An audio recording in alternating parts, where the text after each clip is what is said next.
தற்போது சென்னை வானிலை ஆய்வு மைய இயக்குநர் ரமணன் செய்தியாளர்களை சந்தித்து வருகிறார். அதன் நேரடி காட்சிகளை நாம் பார்க்கலாம். மாவட்டங்களில் அநேக இடங்களிலும், எஞ்சிய மாவட்டங்களில் ஒரு சில இடங்களிலும் மழை பெய்துள்ளது.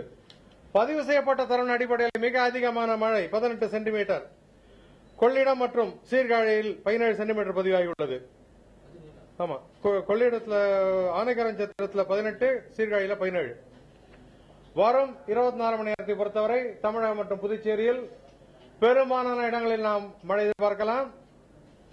வட கடலோர மாவட்டங்களை பொறுத்தவரை ஒரு சில இடங்களில் கனமழையும், ஓரிரு இடங்களில் மிக கன மற்றும் அதி கனமழை வருவதற்கான வாய்ப்புண்டு. எஞ்சிய மாவட்டங்களை பொறுத்தவரை ஓரிரு இடங்களில் கனமழை இருப்பதற்கான வாய்ப்புண்டு. சென்னை நகரை பொறுத்தவரை வானம் மேகமூட்டத்துடன் இருக்கும்.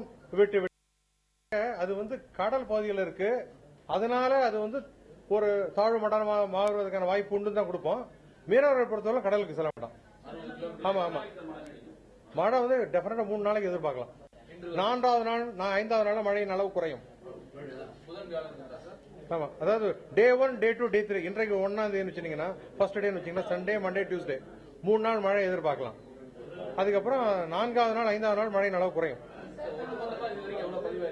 தமிழகம் மொத்தமாவே தமிழகம் மொத்தம் அப்படின்னு சொன்னா கிட்டத்தட்ட ஒரு 34.5, கிட்டத்தட்ட ஒரு 30 சென்டிமீட்டர் வச்சுக்கலாம். 34 சென்டிமீட்டர்.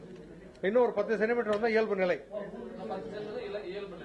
பட் எல்லா மாவட்டங்களுக்கும் இயல்பு இருக்கான்னு சொல்ல முடியாது. சில மாவட்டங்கள் அதிகமாக இருக்கும், சில மாவட்டங்கள் குறைவாக இருக்கும். சார் ரீபைட் கொடுக்கட்டுமா?